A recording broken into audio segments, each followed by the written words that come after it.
At Madison High School, where she teaches English, the popularity of our Miss Brooks is second to none. But when you get right down to it, she can count her close friends on the fingers of one hand. Or if you want to get down even lower, on the toes of one foot.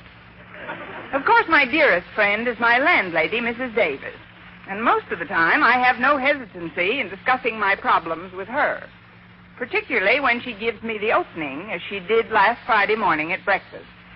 Here, dear, have a little more tea. Connie, I hate to bring this up, but, well, you don't look rested at all. It's merely because I haven't been getting any sleep. For the past 3 nights, I've been having bad dreams, Mrs. Davis. Bad dreams? You've got to tell me about them, Connie. You must. Well, my dream is a recurrent one. Every night, I dream that someone's chasing me with a knife. Connie!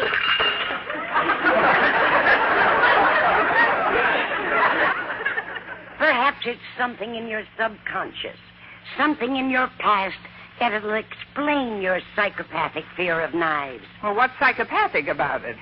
Look, Mrs. Davis, just because you're superstitious about... I'm not at all superstitious.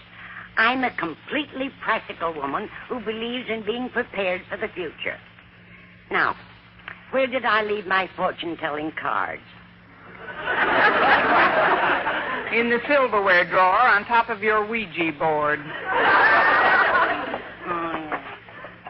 Here they are. I'll mix them up just a bit. First card, Jack of Diamonds. That's good. He's the symbol of goodwill and friendship. Now then, the next card is the Queen of Spades. Connie, the Queen of Spades is a symbol of ill will and enmity. Enmity is overpowering friendship. The cards have spoken. They say that by nightfall, Connie Brooks, you will have lost all your friends. Oh, of all the ridiculous conclusions. Now, really, Mrs. Davis, there's no reason. I'll be right with you. That's Walter Denton to drive me to school. Now, try to pull yourself together, Mrs. Davis. Now, just forget the cards. No one in his right mind would believe in cards. Now, just a minute. I'm not in my right mind. Isn't that what you mean? I didn't say that. I simply... Oh, yes, you did. I did not. Now, go ahead. Bully me. Tell me I'm mentally unbalanced. Oh, believe me, dear, I wouldn't do anything in the world to hurt you. That's the last insult I'll ever take from you. I'm going to my room. Mrs. Davis! I'm one friend you can cross off your list. Goodbye, Miss Brooks. Friendship, just perfect friendship. When other friendships have been forgotten, ours will still be hot.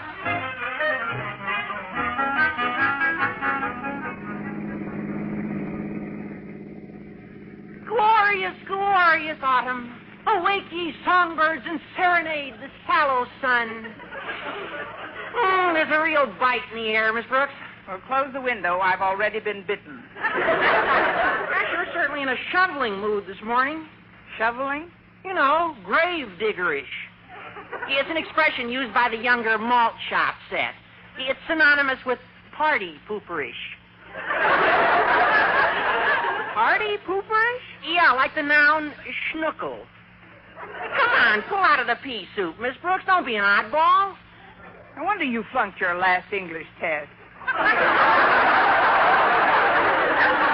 That's enough malt shop jive for today, thanks. I've had it. Walter, you know how close Mrs. Davis and I have always been. Do you think anything could happen between us that could result in our becoming, well, enemies? Oh, of course not. Oh, little differences might arise occasionally, but those could be of no more than fleeting duration. You're right. When I get home from school, she'll be the same friendly, lovable Mrs. Davis that she's always been, of course. Oh, gosh, it's good to see you smile, Miss Brooks. For a minute there, you looked as if you'd been stabbed with a knife.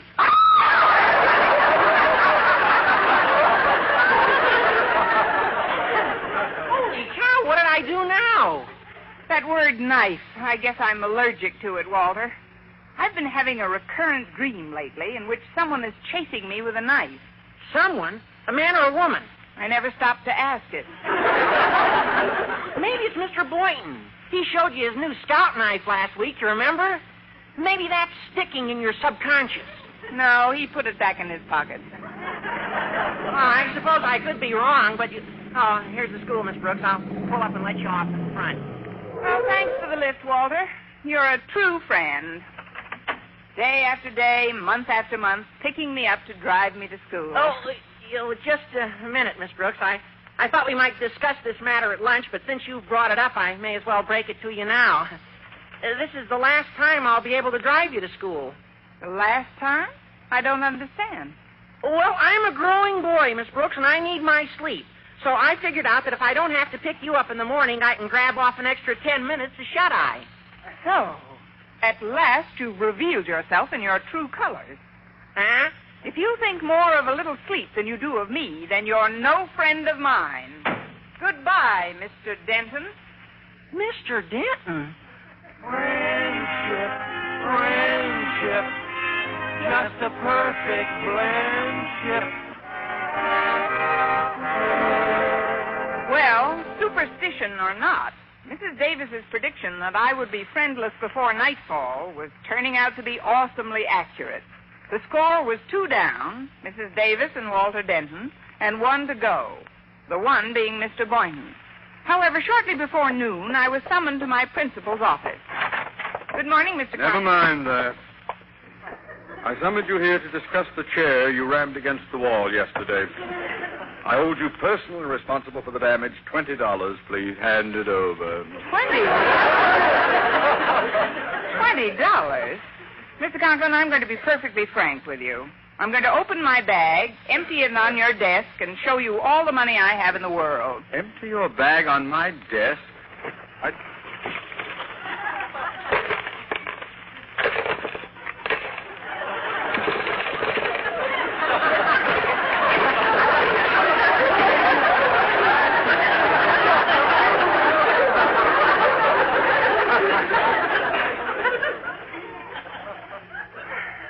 I've heard about the contents of women's bags before, Miss Brooks. But aren't you overdoing it just a trifle? Well, as you can see, sir, besides the bric-a-brac, my bag contains only $15, and I need every penny of it for the down payment on the gown I'm to wear at the biologist's ball. 5, 10, $15. Thank you very much, and good day. Huh? You can owe me the other 5. Now shovel this female folly back into your bag and run along, Miss Brooks. Just a minute, sir. You've got to give that money back to me. If I don't get that gown, I won't be able to go to the ball. Mr. Boynton's going as Romeo, and I'm going as Juliet. Well, get off your balcony, Julie. You've been grounded. Now, this discussion is closed. Is that clear? Yes, sir. Quite clear, sir. I am sorry about the ball, Miss Brooks. Too bad. You'd have made a wonderful Juliet. Ah, Juliet, the loveliest flower in all Verona. Fair Juliet, who found love sublime only to die by her own hand, stabbed with a knife. Friendship, friendship, just a perfect friendship. When other friendships have been... shut up!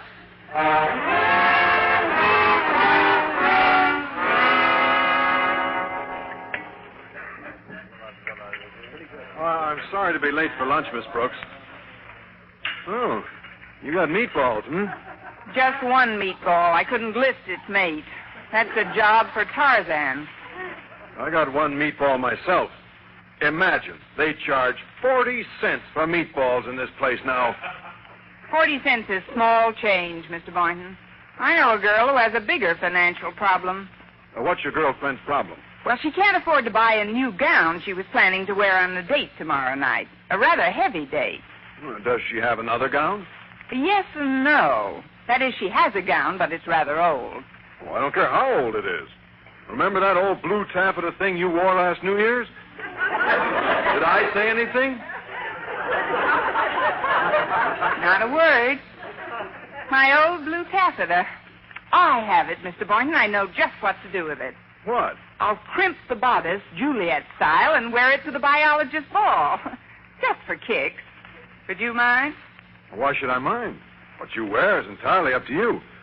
I hope you have a lot of fun at the ball, Miss Brooks. Oh, I'm sure I will, Mr. Barton. Oh, by the way, who are you going with? With whom am I going? Whom? Direct objects of verbs, indirect objects, and objects of prepositions are in the objective case, Mr. Martin.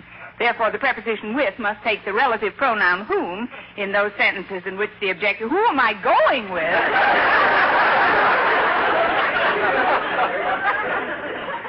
Yes.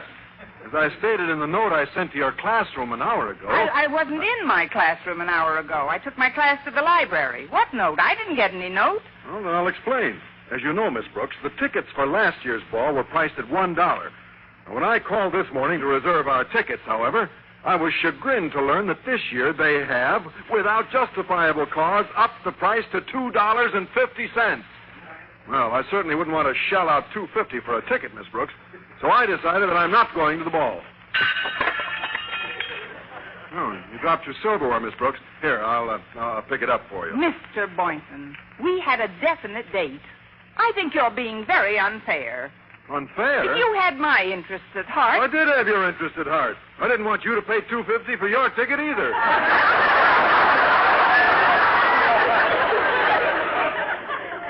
Well, at last you've shown yourself in your true colors. What are you talking about? I was just...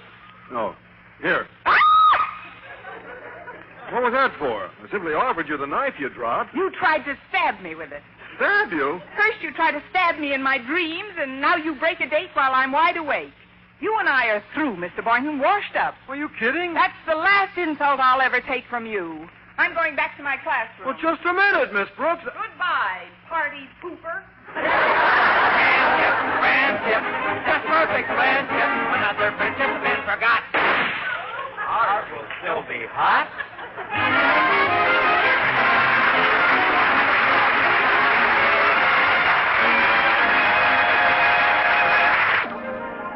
Well, after I lost my last friend, I finally came to a definite decision. Shortly after making it, I ran into Harriet Conklin in the hall. Going home for the day, Miss Brooks? Not for the day. I'm going for keeps, Harriet.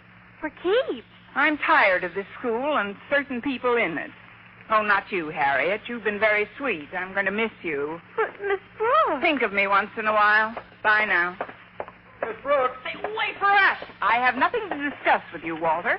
When certain people do things to hurt me, I want no part of them. If you'll excuse me now. Move along, then. Move along. No loitering in the halls. You know my rules concerning How would loitering. you like to go take a flying leap at the moon? What's that? You heard me. I don't have to kowtow to you anymore, Mr. Conklin. You'll find my resignation on your desk. Resignation? Miss Brooks, come back. Miss Brooks. Gone like a shot. Gad. Good English teachers aren't easy to dig up. I wish I could think of something to change her mind. Well, she intimated that certain people did things to hurt her. Maybe one of us is the certain people she meant. You're right. And you're the one she was looking at when she said it. What did you do to Miss Brooks, Stanton? Well, don't blame me. You're the one she was looking at. Come clean, Mr. Conklin. She wasn't looking at me. She was, too. She was looking at Boynton. What have you got to say for yourself, Boynton? How'd you like to go take a flying leap at the moon? Friendship, friendship, just perfect friendship. When other friendships have been forgot, I'll still be hot.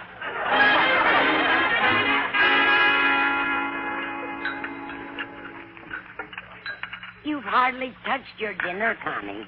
Whether or not I eat should be of no concern of yours, Mrs. Davis. You told me to cross you off my list of friends, remember? Oh, that was this morning. Now that you've lost your other friends, I wouldn't dream of deserting you. Welcome home. But please don't mention that word dream. It's incredible the way things worked out, Mrs. Davis. The knife bit in my dreams, and then losing my friends as you predicted. I'm sure that part was coincidence, and yet I won't rest until I find out what's causing those dreams. Someone's at the door. I'm going to my room. Whoever it is, I'm not in, Mrs. Davis. I don't want to see anyone. All right, dear. Why, Mr. Boynton. Good evening, Mrs. Davis. I'd like to see Miss Brooks if she'll let me. She'd love to see you. You just make yourself comfortable, Mr. Boynton. I'll go fetch her. Connie, Mr. Boynton's in the living room, and he'd like to see you if you'll let him. I'd love to see him. What's the matter with you? You're smiling. Oh, it's wonderful, Mrs. Davis. I don't want to sound like a Pollyanna, but I've just eliminated one of the major barriers on my road to happiness. What? I'll explain later. Now, if I can just make up with Mr. Boynton. That won't be difficult. He's the picture of remorse. Oh, well, then I'll let him make up with me. Off goes the smile, Mrs. Davis. Hello there, Miss Brooks. Oh, Mr. Boynton. What do you hear from the guinea pigs, Doc? Miss Brooks, I've been thinking that there's something I'd like to say to you. There's absolutely nothing you can say, Mr. Boynton, that could possibly be of any interest to me. Miss Brooks. Yeah.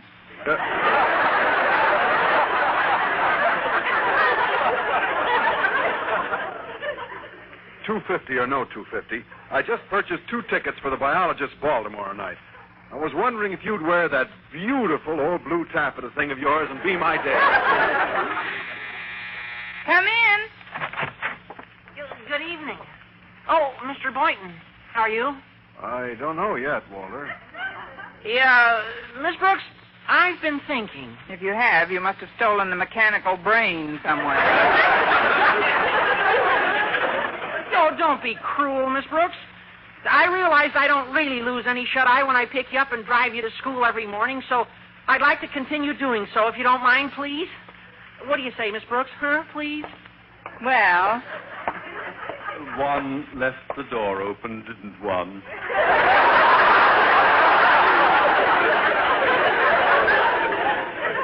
Good evening, Mr. Conklin. At ease, at ease.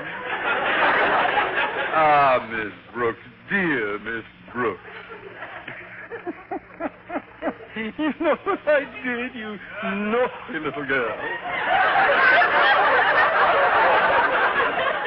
Well, I tore up your letter of resignation. Yes, I did.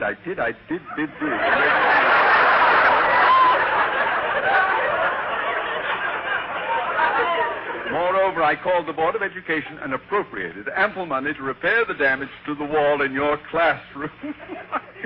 Therefore, I should like to return the $15 I playfully took from you this morning.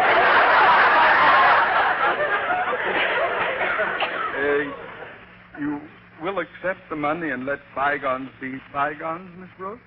I believe I can answer all 3 of you boys in one crisp sentence. Mr. Boynton, you may take me to the ball. You may continue picking me up for school, Walter. And Mr. Conklin, hand over the 15 fish. $1. I heard everything, Connie. Now you can buy the new gown for the ball. Of course, you don't have to wait until then to date her, Mr. Boynton. While I'm fixing a snack for Walter and Mr. Conklin, why not take her out to a movie? Well, that's a splendid idea. Yes, isn't it? They can wait for a minute for the snack, Mrs. Davis. Come and help me get my things. Excuse us, folks. I'll get your coat, dear. Meanwhile, you can explain what you meant when you said you discovered what's been blocking your path to happiness. I was referring to those dreams in which someone's been chasing me with a knife. Those nightmares are gone, Mrs. Davis, gone for good. Then it was something in your subconscious, wasn't it? Oh, definitely. You see where the covers are off my bed? Yes. Well, take a good look at that bed spring sticking through my mattress. That's what was stabbing my subconscious.